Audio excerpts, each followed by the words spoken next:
So hello everyone, one more for Psychology at Work here. Today I am with Tom Smith. It's an honor to be here, Tom, with you. So if you can introduce yourself and tell me a little bit about what you're doing. Thank you so much for being here. You're very welcome. Thank you, and thank you for inviting me to share a few thoughts about being a business psychologist. I work for EY as in part of the business called People Advisory Services, and we were recently acquired and became part of this bigger family. And part of the People Advisory Services that I belong to is called EY Lane 4, and we get our name from swimming, because Lane 4 in swimming is where most of the gold medals are won, and the founder was somebody who was a very successful swimmer. So we bring a lot about performance psychology into the workplace. That's what I do when I work with my clients. And like all good business psychologists, I like to work at the individual level, coaching, helping people become better leaders. At a team level, the team making the most of the opportunities they have when they work together. And at organizational level, is the environment the right one for people to perform at the very best, and the role of leadership that plays in that. So I like to tick all those three boxes. When I do that, I feel I'm being a real business psychologist. So that's amazing. So let's talk about leadership in all these three different boxes. And Tom, the first question that I have for you is, we know that leadership development is a process, and all process takes time. So it's not like one day to another that you will implement new skills and people will gather new skills. I want to ask you, in your opinion, everyone could be trained and develop leadership skills, or is there something beyond gaining skills to be a good leader? First thing is a mindset thing. So before you can develop the skills, is do you have the mindset that the leadership skills that you possess may not be enough to help others or to help others fulfill their potential.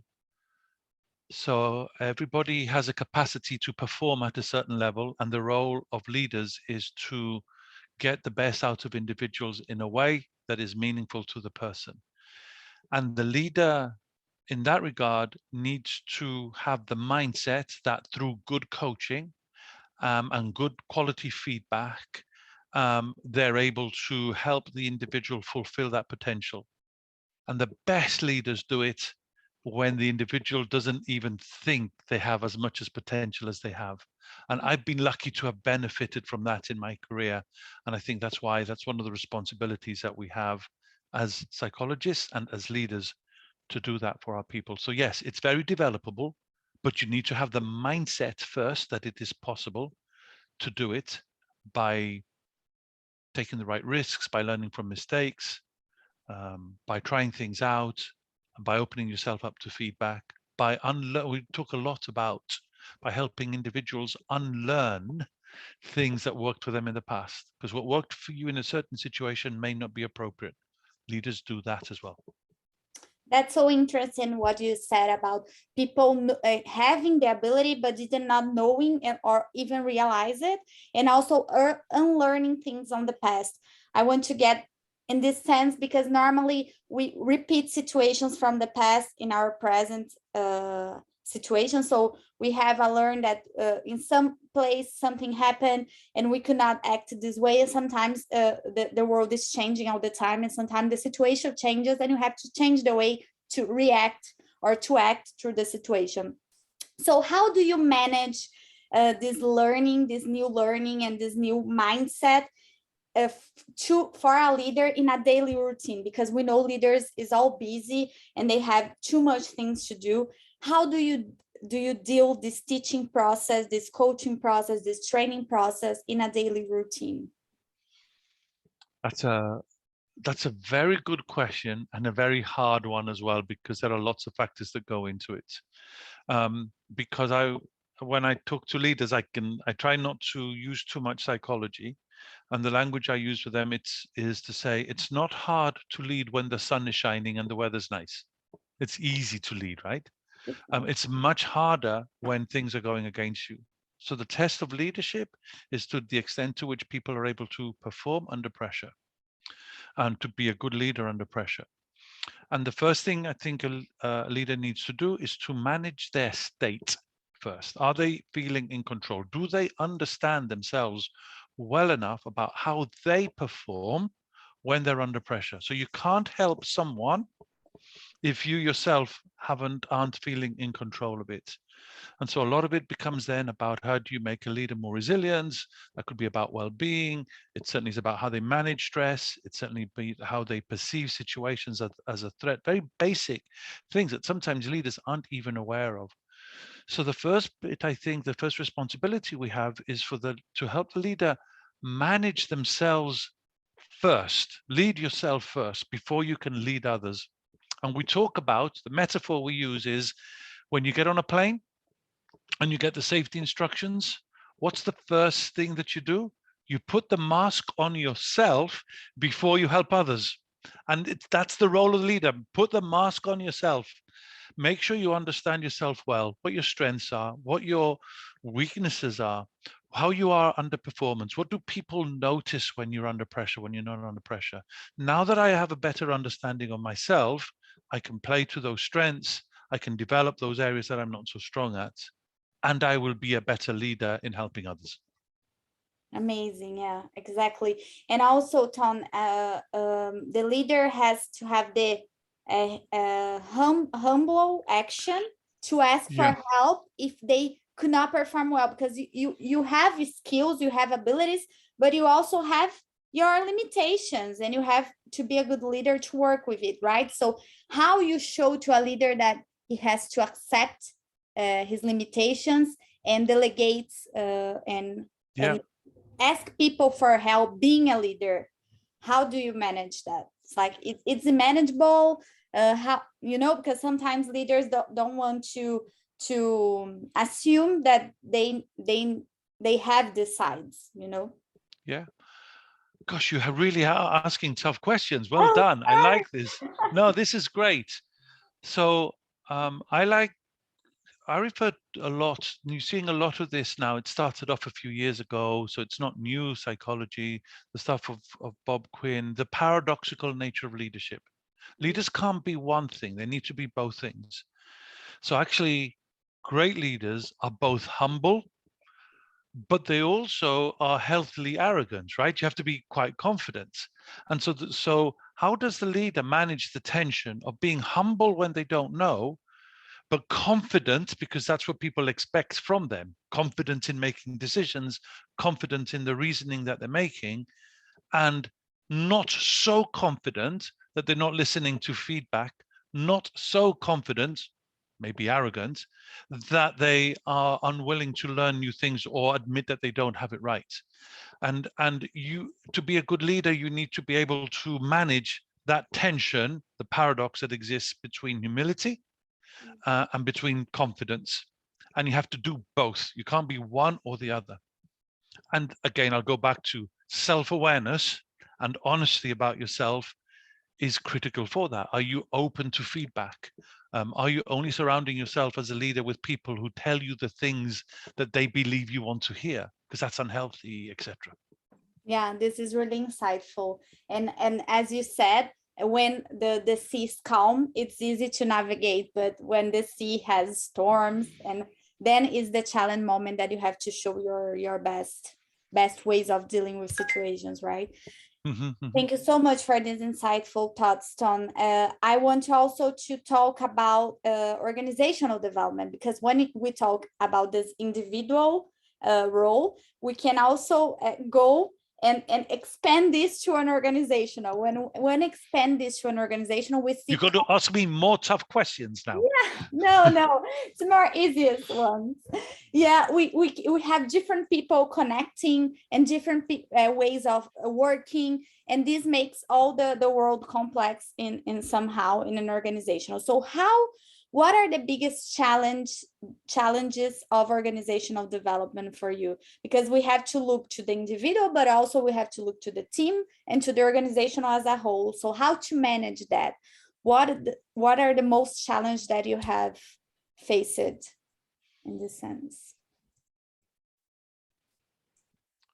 This is how do I give you a succinct answer? Because if individuals are complex and teams are even more complex, organizations is just a different level of complexity over there. So I like to talk about the environment in terms of culture. And what organizations have become very good at is articulating what the culture is. You see it in the mission statement, or increasingly about purpose-led leadership. It's what you see on the website. It's what has been crafted and designed, etc.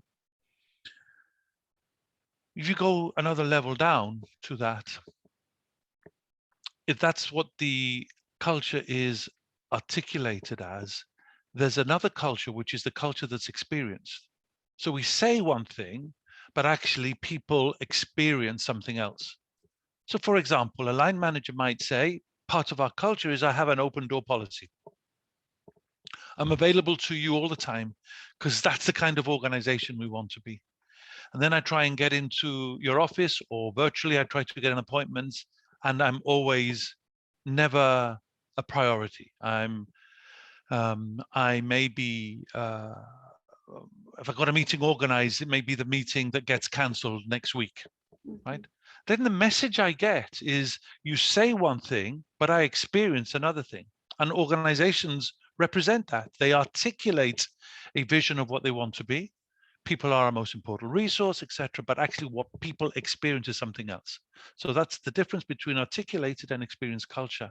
And then there's a third level, the deep culture, the stories that people talk about the culture when they're out for a drink on a Friday night or having a coffee with some friends, and they talk about, it's almost, rather than an occupation or a business psychology view of an organization, it's like an anthropological view of an organization. What are the sins in the organization? What are the things that people talk about as you don't do? What are the stories that people tell about heroism, of the things that people have done? You might talk about, for example, one client I worked with valued continuous improvement. Let's get better all the time, bit by bit. But actually the stories that were told, the deeper culture, was when things were broken, the heroes that came to fix it. It meant that people were looking to get a reputation for stories to be told because they were great at fixing things when they were broken. That's very different culture to a culture that was articulated, which is let's slowly improve things bit by bit.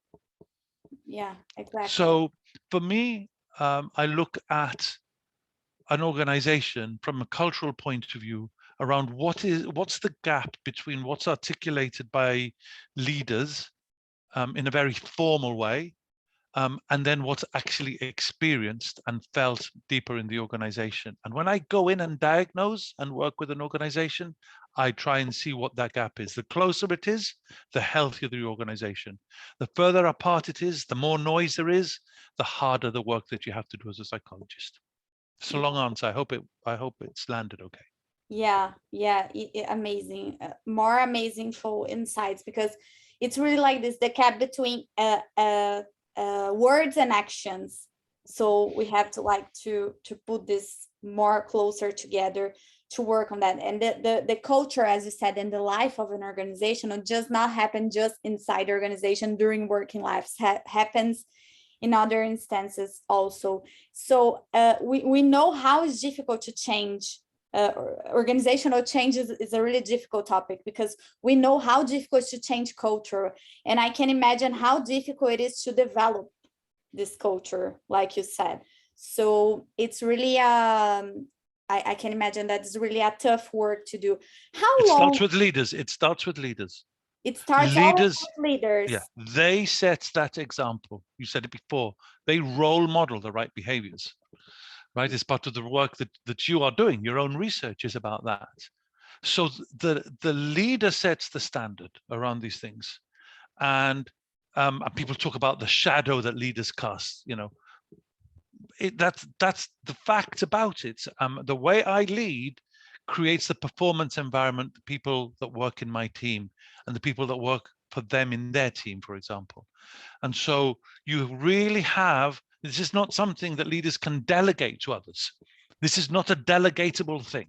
You are the standard that sets these things, that bridges the gap between what I'm saying and how I behave. No escape, no excuses, nothing. No escape. And what happens, Tom, if you have an organization that a leader does not realize that and doesn't want to make the effort to close this gap and to gather skills in this sense? What is the solution in this case? I don't, so this, what the psychologist isn't is not a magician. Yeah. Cannot wave a wand. Yeah. Right? For sure. For the organization, the reality is if leaders don't want to make that change, they're never going to be able to perform to their true potential. Right? So whatever capacity they have, and this is what happens to leaders, that they believe that they are performing better to the competition or better to the way they performed last year, and they get carried away, they get seduced by that. But are they really playing to their full potential? That's the challenge. And leaders that have a fixed mindset in that regard, then I don't think we can go in there and change them. Personally, you might be able to change some individuals, but you're not going to be able to create the shift perhaps that's required in the organization. And sometimes the answer does not lie with the work of the psychologist in that regard. Yeah. The first step is always have this conscientiousness and this self-knowledge, how do you say, to open your mindset and give the first steps to improve, because we can always improve, right? We are human beings and we make mistakes.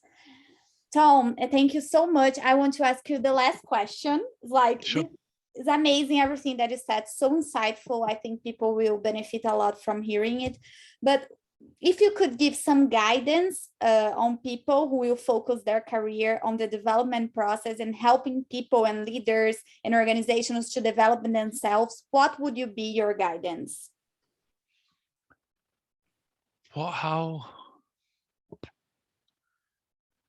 So what would be my advice or guidance for people wanting to start as psychologists in this role of helping leaders? So I think develop your coaching skills. And that's a non-stop process, by the way. So you need to get supervision, etc. But how you coach others and know where you are as a coach, the skill sets that you have, I think is critical. It's almost nothing to do with the technical aspects of being a psychologist. All the stuff that you're doing in your masters, etc. Quite separate to that is, am I a good coach? Develop that skill set. And it's not complex, but again, self-awareness is an important one. Part of that is being a very good listener. So sometimes when we start our careers, we lead with our expertise. That's why we studied for so many years to get all our accreditations. And it comes from a good place. You want to help people be better at what they do. And we impart a lot of advice. Sometimes the best psychology isn't that. Sometimes the best thing that you can do as a psychologist is help the person get the answer from themselves. You might have some frameworks, you may have some guidelines, you may need to do some assessments, but you're helping the person do the thinking for themselves. And then you bring your expertise. You don't lead sometimes with expertise. And I think, so that's the thing. The second bit, I think, is to help organizations, you need to have a good understanding of what motivates people, what's in it for them, why are they doing it? Because once you understand what the motivation is, then you can help them set the right goals. Whether that's at an individual, at a team, or at an organizational level, we help clients. I believe our responsibility is to help them achieve those goals in a safe way for everybody else.